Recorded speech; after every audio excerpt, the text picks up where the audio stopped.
There is a hole. The more you fill it up, the more it goes out, and people have waiting under and be ripping it and taking them away. So we know this to be the truth. And then we also know the issue of insecurity. People are not safe in their own body, in their freedom, in their liberty. You say something somebody don't like, they take you and lock you up. Then you walk around to mind your business to go where you want to go. Somebody will take you and demand a ransom. So, and you find that as all these things are happening, but the conversations that you have within the leadership of Nigeria are not addressing these concerns, which is a natural. If you are familiar with Abraham Maslow's work and research that talks about the fundamental needs of every human being, starts with biological needs. Biological needs meaning that you got to eat. So people cannot talk about why people are angry.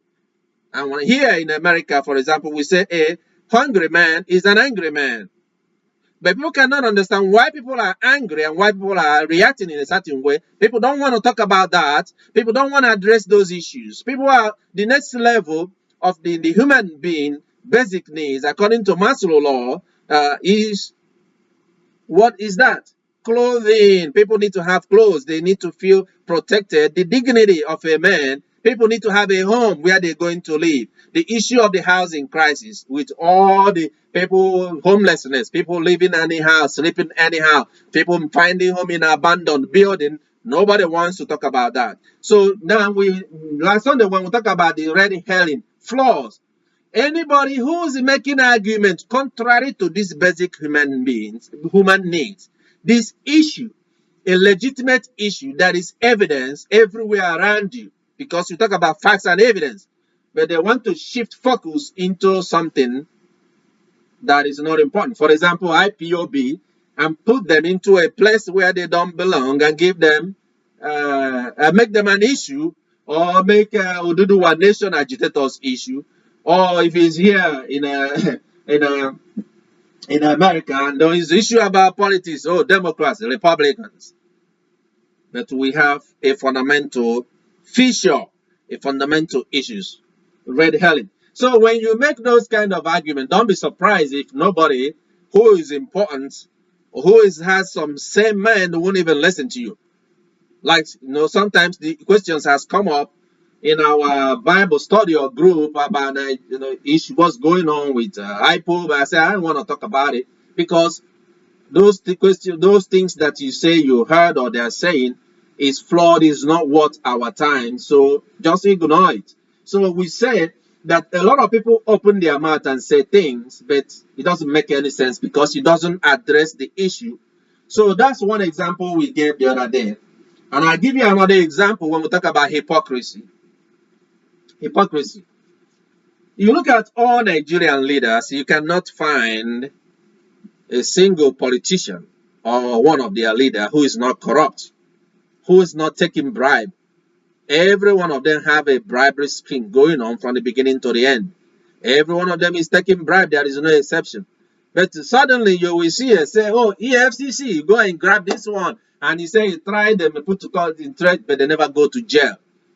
Because the intention of that is not to address the issue that even some of us that are here overseas or in America or in other Western countries suffer it, even though we are not part of it.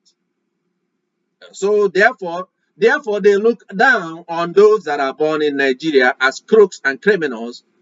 Meanwhile, these are standing people. For example, we have Nigerian in America's Academy of Science. There's a Yoruba man, I forgot his name, from University of Chicago that sits in that. The only black man that sits there is a Yoruba man in America's Academy of Science, and the first black man to probably ever sit in that seat or to share it. And there are a lot of Nigerians that are doing so much well everywhere. But among them, you see a stigma. So instead of addressing the issue, and you find them pretending to be doing something about corruption, but they are all corrupt. It's pure hypocrisy. And as the members of the soldiers, you cannot do that. You cannot be judging or condemning somebody or trying to tell someone to be good. Meanwhile, you yourself, you are not setting a good example. You're doing the same thing. The Lord brought that in the letters that Paul sent to the Romans in chapter 2 from verse 1 to 5. And he addressed them. And he told them, you Christians, and you claiming to represent Christ, and you are all over there, but you're doing exactly the same thing. Hypocrisy.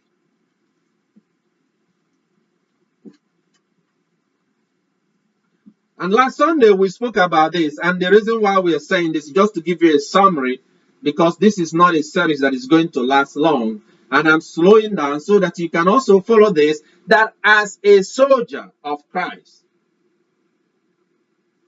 you receive a training as a soldier, a vigorous training that prepares you as a soldier before they deploy you.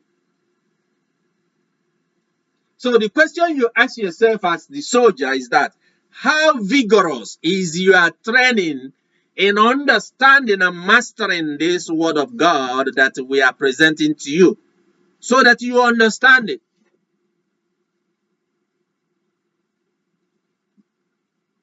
If you understand it, you will not fall into the temptations of the world or false ministers and prophets.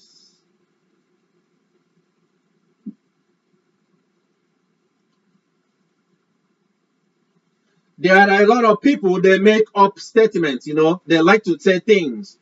And as the soldiers, you don't just open your mouth to make up a statement, which you know that you cannot stand the scrutiny. When now somebody look at it and they begin to find out that what you're saying is not true.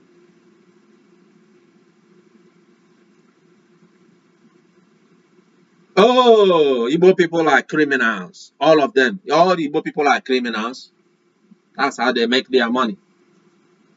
Oh, Yoruba people are traitors. You can't trust them. Oh, the Fulanis are all killers.